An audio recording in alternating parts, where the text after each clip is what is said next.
Hey guys, today I'm going to be discussing the very popular rumor that Eminem was supposedly making an album called King Mathers during his hiatus, specifically 2006 to 2007. Even though his hiatus started in 2005, he released Curtain Call and went on tour, so this year's out of the picture, he wouldn't have an album. And then 2008, he was busy with rehab and starting his album Relapse, so that's a little bit too late, so we're going to be talking about the in-between years.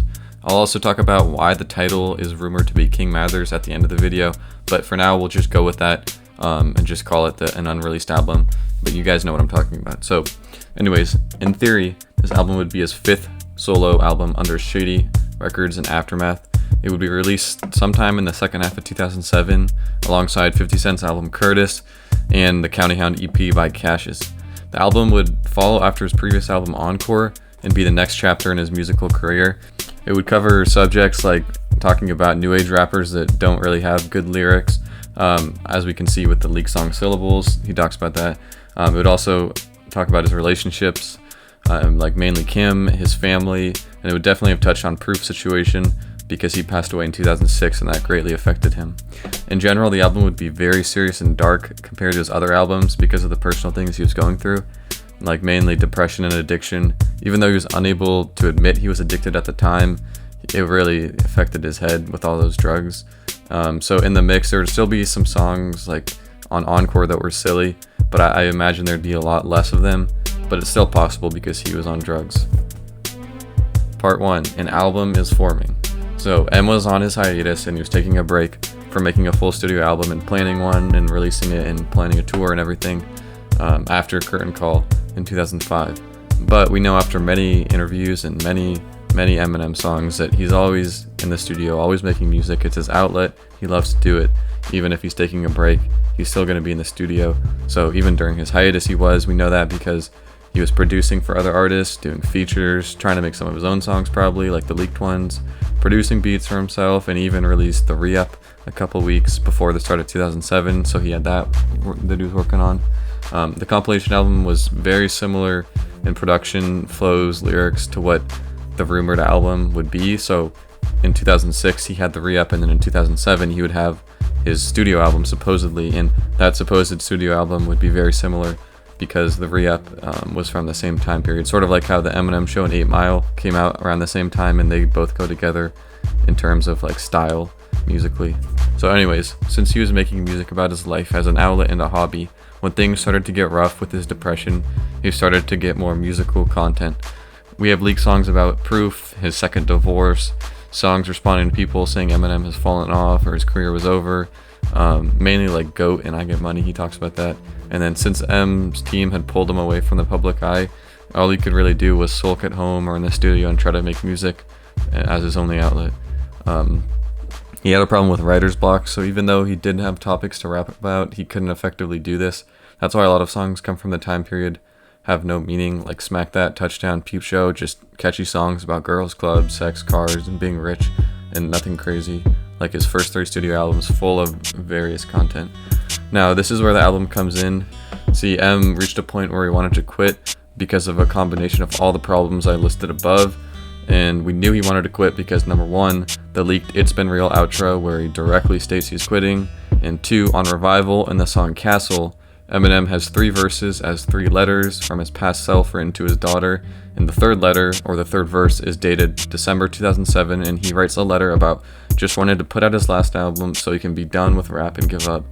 He clearly didn't feel motivated and super interested in rap anymore, and also the song Beautiful is from his hiatus, and he talks about feeling done with rap.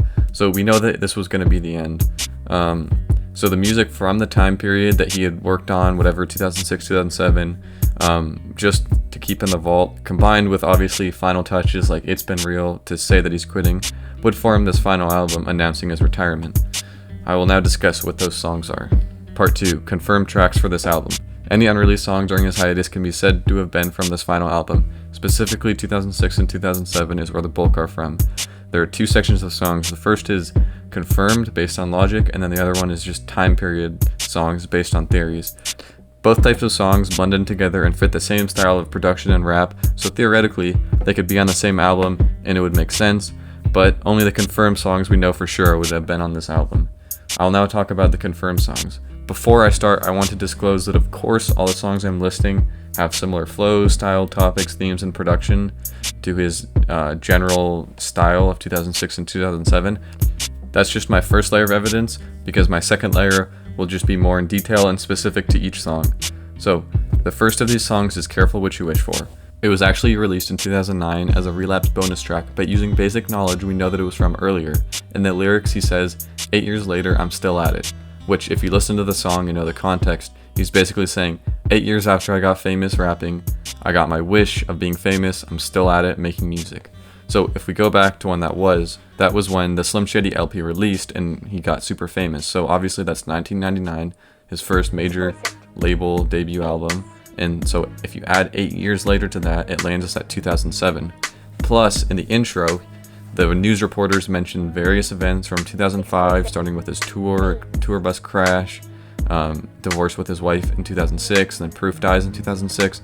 But it does not mention his major overdose that he almost died from in the intro, which would seem like it would be the most important thing out of everything leading him up to the present time.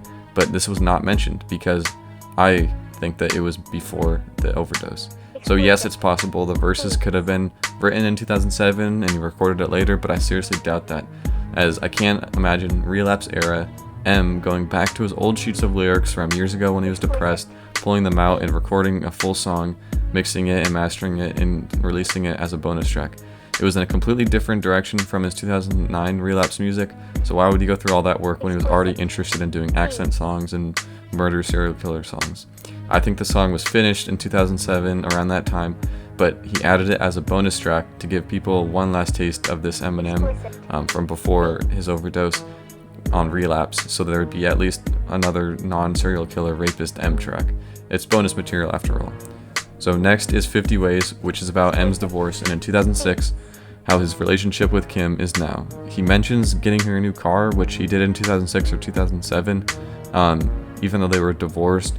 I read online that this did happen in 2007, but I can't be sure on that. There's not a lot of articles left or pictures because they've either been deleted or aren't working anymore. So this song's either 2006 or 2007. It's after their divorce, which was in 2006 100%. So again, this song fits perfectly. The last group from all these leaks were either on the Straight from the Vault bootleg or Straight from the Lab Part 2, which you can download off my website. Now I'm still continuing with the confirmed ones. We have The Apple first up, and in the third verse of The Apple, Eminem mentions Cassius and how he gave his own bulletproof vest to him, the one that he got in 2003. Now Cassius was signed in 2006, so the song is at least from after then. Of course it took time for the relationship to grow after he just got signed in 06, so by 07 I'd say M was really close to Cassius, and that's when this song came from. They worked together a lot, we know that, and produced for him a bunch of songs, including songs for his EP, which was released, and no other Shady artist that was newly signed, including Bobby Creekwater and Stat Quo, got a project like this, but Cassius did for whatever reason. I guess because M thought he was the best out of them, and they made a lot of songs together. M even bought him a new car in 2007, so of course we can assume the song is from 2007 when they were hanging out a lot. Next is Syllables. It's either 2006 or 2007, but because of the accent that M uses, it's similar to Touchdown, which is also 2007. It just makes the most sense to be released in that same time period, and that's the ongoing theory. There's not much to say about this song. So it could be 2006, most likely 07. Finally, we have Goat and It's Been Real. M references several rappers who were huge in 2007 in Goat, which leads us to believe that song is from then. He usually doesn't reference people from like a year old. Like if they were really popular in rap, it wouldn't make sense to like randomly mention them from a year ago. So that's what I'm thinking. And then also in the outro of Goat, it directly leads into It's Been Real because he says it's been real even, and he's basically saying he's quitting. It fades out and then It's Been Real starts. So we can assume that those two songs were from the same time period when he was wanting to quit and give up. So It's Been Real, of course, is a message to people before he quits. And since Eminem mentioned that he was going to quit in 2007 in Castle, we know that this has to be 2007. So it's basically confirmed that these two were also 2007. So moving on, we now have the time period songs that I was talking about earlier. So yes, they're from the same time period, but we don't know if he was actually going to put these on the album because they weren't very great or they were too personal or whatever. So they are Give Me the Ball, also called Detroit Basketball sometimes, I Get Money, Ballin' Uncontrollably, and Difficult. Give Me the Ball is a fun track with a catchy beat about basketball. He references a lot of players that were popular in 2007 on the Detroit team. He doesn't say much with the song because he had writer's block. I guess he just was making a song for fun, trying to think of stuff to say. Most likely 2007. And then I Get Money was actually a song by 50 Cent first, and it was released in 2007, but M probably heard it and just wished he could have a hit like that, so he just made his own verse over it just to keep it in the vault, and it was actually leaked, and that's how we know about it. I don't think it was a full song, but if you do combine 50 Cent's song with I Get Money by Eminem, then you get a full song that's like sort of a remix, and you could actually have that as a perfect bonus track on King Mathers or just a single from the time. And the song embodies his 2007 personality and mindset regarding his career very, very well, because he's talking about how people thought he'd fallen off, but he's saying he hasn't, and he's coming back with his final album. And so I think it fits well, even though it's still unfinished. Now next is Ballin' Uncontrollably, which is also from 2007, because since he uses a little sample of I Get Money's hook for a few seconds, and I think it's in the middle of the song somewhere, we can assume that this song is from then too, because it's like it would just be odd if he pulled a random song from a year ago and then put that in for a few seconds. He probably was in the studio making a bunch of random songs because he had writer's block. He made I Get Money, and then next he did Ballin' Uncontrollably, and it was like, okay, there's a few seconds of silence in this song, I'll just throw in a little clip of I Get Money for whatever reason. Now, it's just a silly song talking about how he's rich, and he uses a fake southern accent exactly like Touchdown, which is also from 2007, so we basically know that this is from that time too. Finally, for Difficult, this was made after Proof died, most likely between 2006 and 2007, of course, after he died, but then before he got clean. So from then, it's pretty much confirmed. And since the song is unfinished and extremely personal, we don't really know if this would have been meant for public release. But in my opinion, since he was so depressed and Proof was so important to him, I feel like he would have wanted to release a dedication track. But then when he got clean and realized, I guess none of these songs are good enough for him, that's why in Relapse, he has a little message on the booklet that says that he couldn't make a song good enough for him. But in his 2007 mindset, I bet he would have released this. Now, before I end this section, I want to talk about Wee Wee for a second. This song was leaked, and it was from 2008 because he references a movie that came out in the October of 2008. And so it's way after he overdosed, meaning he was clean when he made it. He was just still suffering from writer's block, I guess, and was making silly songs for whatever reason. This is not a King Mathers track, and a month later, or actually later that month, he would finally get a writer's block, and he would have his Relapse stuff come out, like the I'm Having a Relapse verse, and then Crack a Bottle he'd make, and the other ones that I talk about in my Relapse 2 video with all his sessions. So that's about 10 songs that I've listed, obviously excluding Wee Wee. So a little more than half an album. We don't really know for sure if the time period songs that I mentioned would have been on it, so there's probably around 5 to 10 more songs we've never heard that could have been on this album. And again, the album was probably unfinished too. Part 3, mystery songs. So in this section, I'm going to talk about some songs we have no idea about, except that there's a title or a short description, and they were from the time period, but we've never heard them, heard snippets or anything. The first one is Whatever You Want It to Be, and this was from the same sessions as Touchdown, and this was Eminem and T.I. working together. Now, I suspect that this song turned into I Can't Be, and it was released by Helava, but the original version was T.I.'s song. So maybe Eminem just did the hook, and this was a song for T.I.'s album that was unreleased. So maybe not King Mathers. But the second one for sure is an unknown title, but it's with T.I., and it's about their alter egos. And this was also confirmed in the same article as Whatever You Want It to Be. I'll have it in the description. Next up is Never Gave a Fuck Less with Obi Trice, Cassius, and 50 Cent. Cassius put out a Facebook post that said that this song was coming soon or whatever. I don't think it was coming soon, but it was a song from their shady days. Obviously in 2011 they weren't working together anymore. 50 Cent had done his own thing. Cassius was basically done.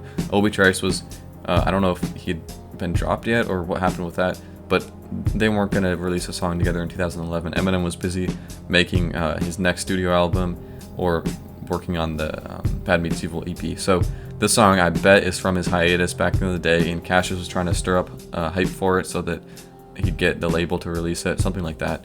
Finally, we have Keys to the City, which a producer in 2008 had a hold of and was going to release it, and I imagine that it was meant for his 2007 album, but because he overdosed and he was going in rehab, it was delayed, and the DJ wanted to release it, but Eminem didn't want him to, so we've never heard of that, but it's most likely from King Mathers. So yeah, that's pretty much all the songs that we don't know much about, but we know that they exist. I'll also say that T.I. and Cassius were basically confirmed to be on the album. So of course we had the T.I. song that I mentioned earlier, and then Cassius worked with Eminem so much in 2006 to 2007 that they would definitely have a song. We just don't know the title. Like, M believed this guy was going to be the next 50 Cent and blow up. They worked together so much and did so many things together. He even gets a huge shout out on It's Been Real, so there's no way he wouldn't have been on the album. Part 4, the title. I want to go over this quickly because King Mathers is basically assumed to be the title, but we don't really know why, and there's not much to explain why other than what Cassius has said. So first off, Cassius referred to Eminem as King Mathers as a nickname starting in 2006. There was a TRL show. It's since been deleted from YouTube, so I'm sorry that I can't show it, but basically he just says King Mathers just in a transition when everybody was cheering and then the host was trying to talk to Eminem. So that was nothing special, but then in Pistol Poppin', the lead track off of his EP and Syllables, You Think That I'm Crazy, and a bunch more songs, Cassius calls him King Mathers. He says stuff like, King Mathers is brought to you by the great King Mathers, or I breathe in drama, King Mathers and Cash Me, or from the West Coast chapter of King Mathers, blah blah blah. So you get the idea. He was basically calling him this a crap ton in the time period. And so also in 2012, there was an interview where Cassius said, I wish y'all could have heard the King Mathers album. It was so incredible, man. So at first glance, it basically sounds like he's saying that the album was called King Mathers, and he wishes that we could have heard it, but of course it got scrapped, and then by 2012, Eminem had moved on to new stuff. And so, if you think about it though, he could just be saying that, I wish y'all could have heard the Eminem album, it was so incredible, man, because he called him King Mathers so much, but we really don't know, and I think it would be kind of weird if he called him King Mathers in 2012, because M wasn't really his mentor anymore. It was mainly 2007, because, you know, M was teaching him stuff, was helping him rap, helping him with songs, getting production and stuff. So he was like his mentor. He was respecting him by calling him the King Mathers, the king of rap. And I think by this time that wasn't really the case. So there's a small chance that this really was the official title, but in general, we don't know what the title was. Now, I call it King Mathers for a few reasons. Number one, it was his last album, and it would make sense to announce that he's a king of rap before he quits because he wants to have that legacy. Number two, Cassius said it a bunch, like I talked about. And number three, M was high on pills and he was upset people said he'd fallen off, so he just wanted to announce that he was a super good rapper, he was a GOAT, he was a king. And I think it would kind of make sense to have a corny title like that because he was on so many drugs. He was not going through a good time. And, you know, he was making a ton of club songs around this time. He wasn't doing his usual intricate storytelling like Stan. So it makes sense to me. Now, I'm going to do a quick pause and give a summary of the album. So we have 5 to 10 songs that we know were meant for the album that I talked about in the first section, and then we have 10 to 15 unreleased songs, including the ones that we know the titles of, and then a T.I. and Cassius song were some of those, of course. It would also maybe be a shorter album due to the lack of motivation and passion he had for rap, as well as his writer's block. It would also be dark, depressing, and his last album. So that's all we know, and I'm going to give the conclusion now. Part 5, conclusion. Eminem overdosed in 2007, marking the end of his King Mathers era. He would struggle for a few months with a relapse and finally get clean in mid-2008 after rehab. These events completely halted any form of an album release, and since he got inspired to make Relapse, this whole last album, King Mathers, went in the trash. The only reason we have so many leaks is because an internet user paid a studio engineer to leak a bunch of these songs. So somewhere there's an alternate reality in which he drops King Mathers at the end of 2007, and then he overdoses, maybe he dies, maybe he lives, but for the rest of his life, that's it, he's done with rap, and King Mathers is all we get. So this is why so many fans create their own versions, because we are all curious into the story and that alternate reality where the album would have been released. I've even made my own version using all this research and taking into account every single detail. You can find it on my website and on my channel. I'll be posting it soon, if not already, and you can check it out right now. So when King Mathers fan albums are made, not only do we compile the leaks from the time period, but we also use songs that Eminem featured on in 2007 in order to make the album long enough. So we also create skits, add transitions, remaster leaks, add bonus tracks, make custom art and more to make it seem like a real album. So make sure you check out my King Mathers. It'll have all the leaks that I've mentioned in a good order, as well as, like I said, unfortunately we have to include some features from the time period to really capture the album, or else it would just be an EP. Now, that's going to be all for this video. If you want to learn more, you can read the links in the description, and you can also research on your own. You can also find fake track lists online and a bunch of random stuff relating to King Mathers. So make sure to tell me what you think about my version. Thanks for watching, guys.